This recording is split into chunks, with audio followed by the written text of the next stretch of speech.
బాధ అనిపిస్తుంది. ఈ పదవి మంత్రివర్గ విస్తరణ అనే అంశం గత 16 నెలలుగా సోషల్ మీడియాలో, టీవీలలో, పేపర్లో ఇదిగో అదిగో వచ్చే వారం ఫలానా తారీఖు నాడు అయిపోయింది, ఈయన పేరు ఆయన పేరు అంటుంటే ఆ పేర్లు వచ్చినప్పుడల్లా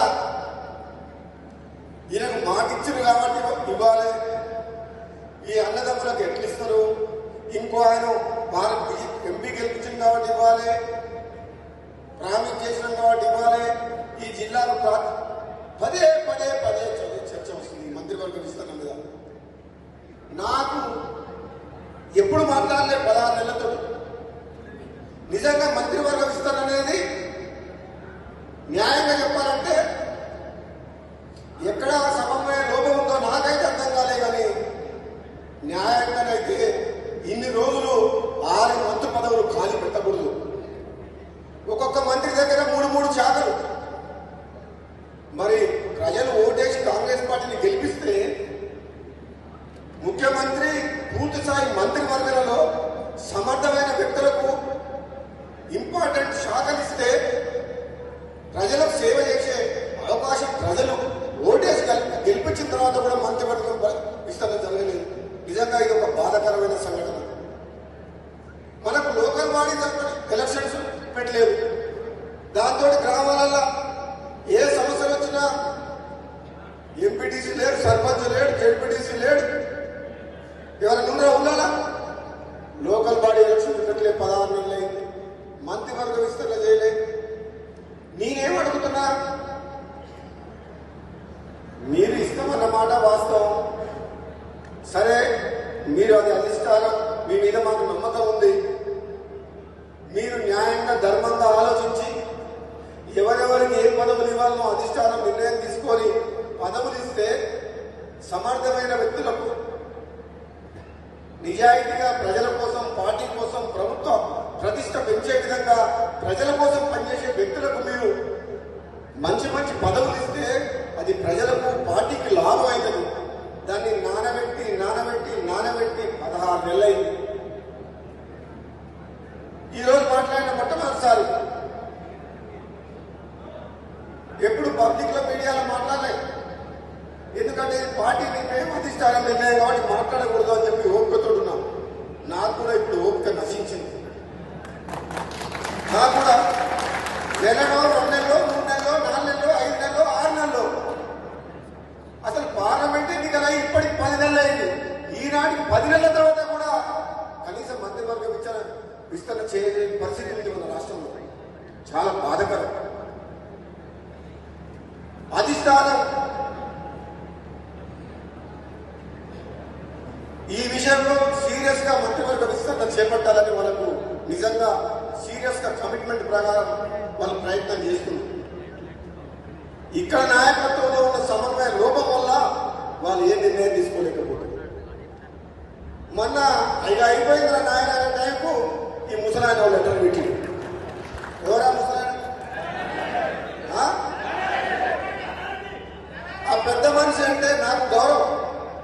జానారెడ్డి గారంటే నాకు కూడా గౌరవం. ఆయనని గౌరవిస్తా. మా అందరికి నల్లగొండ జిల్లాలో పెద్ద దిక్కని ఏదో రాక మన మునుగోడు నియోజకవర్గానికి అవకాశం కనిపించే సమయం లేదు. ఆయనకేమైందో ఆయన లెటర్ పెట్టింది. మళ్ళా ఆగిపోయింది. మళ్ళీ మొదటికి వచ్చింది కథ. ఇక మాట్లాడాలి అవద్ద ఇప్పుడు కూడా. ఇక ఎన్నో కూసమంటారు.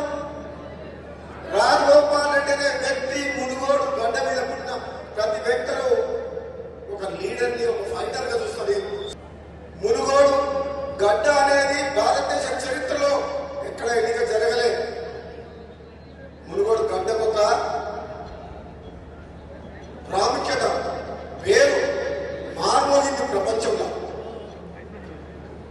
అటువంటి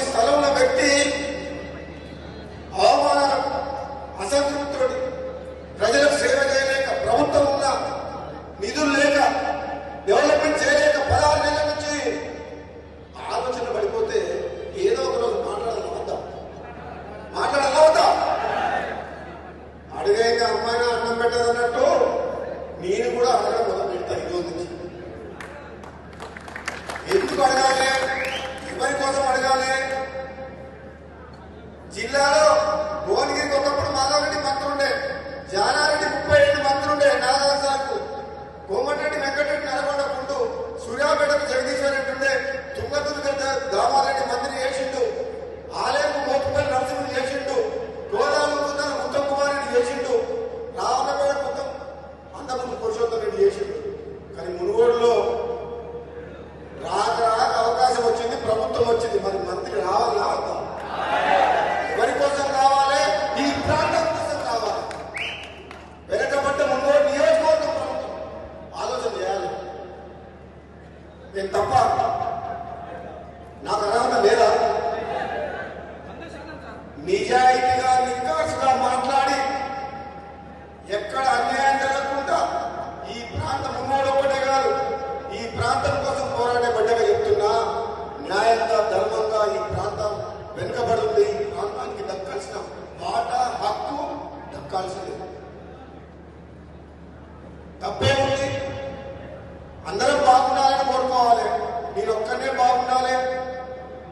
నల్గొండకు ఆల్రెడీ ఇద్దరు ఉన్నారంటే మహబూబ్ నగర్ జిల్లాలో 12 మంది ఎమ్మెల్యేలు గెలిస్తే అక్కడ ఒక ముఖ్యమంత్రి పదవి ఉన్నది, ఒక మంత్రి పదవి జూపల్లి కృష్ణారావు ఇచ్చినట్టు. దాని తర్వాత నల్లగొండ జిల్లాలో మొన్న జరిగిన ఎన్నికల్లో 11 మంది కాంగ్రెస్ పార్టీ ఎమ్మెల్యేలు గెలిస్తే 2 మంత్రులు. ఖమ్మం జిల్లాలో 9 మంది ఎమ్మెల్యేలు గెలిస్తే 3 మంత్రులు.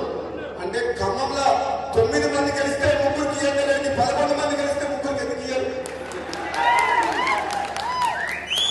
మన ప్రభుత్వం వచ్చిందే మహబూబ్ నగర్, నల్లగొండ, ఖమ్మం, వరంగల్తో.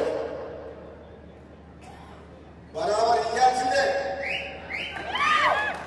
ఎందుకు? మేమేం అడుగుతలేం కదా, మేము పని ఉంటున్నాం కదా, మేమేం చేయలేం కదా అని ఆలోచిస్తున్నామో. ఇది మంచిది కాదు. మాట అన్నప్పుడు మాట నిలబెట్టుకోవాలి. ఎమ్మెల్యేగా ఉండి కూడా పార్లమెంట్ గెలిపిస్తా అని చెప్పి 2 లక్షల మేయర్లను గెలిపించి ఇచ్చిన మీకు పైరవి చేయడం చేత కాదు. మిగతా వాళ్ళలాగా 4 ఎమ్మెల్యేలు వెంట పెట్టుకుని ఢిల్లీకి పోయి మీరు పైరవి చేయను. మీరే ఆలోచన చేయాలి. ఎవరికి ఇస్తే పార్టీకి లాభం, ఎవరికి ఇస్తే ప్రభుత్వానికి మంచి పేరు వస్తుంది, ఎవరు నిజాయితీగా సమర్థవంతంగా పనిచేసి రాష్ట్రంలో తెలంగాణ ప్రజలకు సేవ చేసి దమ్ము, ధైర్యం, నిజాయితీ, మానవత్వం ఉన్న వ్యక్తులు ఎవరు తెలంగాణ ఉద్యమం కోసం తెలంగాణ పార్లమెంట్ లో పోరాటం చేసింది, ఎవరు ప్రజలతో మమేకమై, కార్యకర్తలతో మమేకమై కష్టాల్లో ఉన్న పేదవాళ్ళకు అండగా ఉంటున్నారు, వాళ్ళకు మీరు బాధ్యతలు అప్పచెప్పండి, వాళ్ళకు పదవులు ఇవ్వండి. అప్పుడు పార్టీ జెండా ఎగరేస్తున్నారు. పార్టీ జెండా ఎగరేస్తున్నారు. కార్యకర్తల కోసం, పేదల కోసం 24 గంటలు ఆలోచించే వ్యక్తులు అధికారంలో ఉంటే ప్రజలకు న్యాయం జరుగుతుంది. ఒక ఆయన ఢిల్లీలో పైరవి చేస్తుంట, నా ఫోన్ చేసి నా వల్ల కాదు బాబా, నా వల్ల కాదు. నీ నిజాయితీకి ఏ అవకాశం వచ్చినా, ఏ బాధ్యతగా పనిచేస్తా.